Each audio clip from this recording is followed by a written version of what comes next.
బాధ్యతలు స్వీకరించారు. ఈ సందర్భంగా నూతన డీఎస్పీకి సిబ్బంది ఘన స్వాగతం పలికారు. అనంతరం ఆయన మాట్లాడుతూ కుప్పం సబ్ డివిజన్ పరిధిలో లా అండ్ ఆర్డర్ సమస్య లేకుండా చర్యలు తీసుకుంటామన్నారు. అసాంఘిక కార్యకలాపాలపై ఉక్కుపాదం మోపుతామని హెచ్చరించారు. అక్రమంగా మద్యం గంజాయి ఎవరైనా అమ్మితే కఠిన చర్యలు తీసుకుంటామన్నారు. కుప్పంలో ఎవరైనా అల్లర్లు సృష్టిస్తే సహించేది లేదని హెచ్చరించారు. కుప్పం సబ్ డివిజన్ పరిధిలో బీట్లను పెంచి ఎటువంటి సమస్యలు దొంగతనాలు జరగకుండా చర్యలు తీసుకుంటామని స్పష్టం చేశారు. నేను గతంలో అసిస్టెంట్ కమిషనర్ ఆఫ్ పోలీస్గా స్పెషల్ బ్రాంచ్ విజయవాడ కమిషనరేట్లో పనిచేశాను. అక్కడ నుంచి నాకు ట్రాన్స్ఫర్ వచ్చింది. ఇక్కడికి ఎస్డిపిఓ కుప్పంకి వచ్చింది. ఇక్కడ వచ్చి ఈరోజు 9:30కి జాయిన్ అయ్యాను.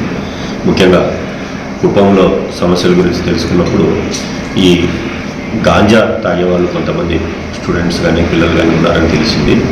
ఈ రైల్వే స్టేషన్స్ దగ్గర ఉండడం వల్ల మనకి తమిళనాడు నుంచి కానీ కర్ణాటక నుంచి కానీ ఈ గాంజా వస్తున్నట్టు తెలుస్తుంది స్మాల్ క్వాంటిటీస్లో. దానివల్ల విద్యార్థులు కూడా పాడే అవకాశాలు ఉంటున్నాయి. దాని మీద మోర్ కాన్సన్ట్రేషన్ పెడతాం.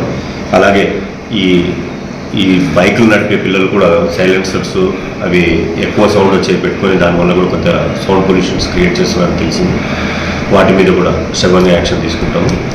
అలాగే ఇతరుల చోరీలు కూడా మనకి police station border sub division కాబట్టి ఇది కర్ణాటక నుంచి కానీ తమిళనాడు నుంచి కానీ అఫెండర్స్ వచ్చి ఇక్కడ అఫెన్స్ చేసి వెళ్ళే అవకాశాలు ఎక్కువగా ఉన్నాయి. ఇక్కడ అటువంటి కేసెస్ కూడా చాలా మటుకు రిపోర్ట్ అయినాయని తెలిసింది.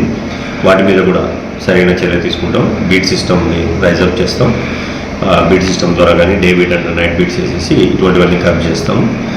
అలాగే కుప్పంకి కావాల్సిన విధంగా శాంతి భద్రతలు రాజీ లేకుండా డ్యూటీస్ చేసి మా సబార్డినేట్స్ అందరినీ కూడా గేరప్ చేసి కుప్పంలో ప్రశాంతత ఉండేటట్టు ప్రయత్నం చేస్తాం.